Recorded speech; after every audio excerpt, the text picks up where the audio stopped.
The Get Kanye Out of Debt fundraising on GoFundMe has now topped $5,000, but why are people really donating to help out Jesus?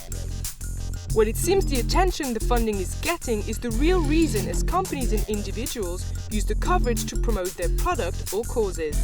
From worthwhile philanthropic challenges to selling underwear or themselves. Over 600 donors have so far come forward to help Kanye pay down his $53 million debt, but still no word or donation from Mark Zuckerberg. But maybe Kanye should have tried his appeal on Facebook and not Twitter.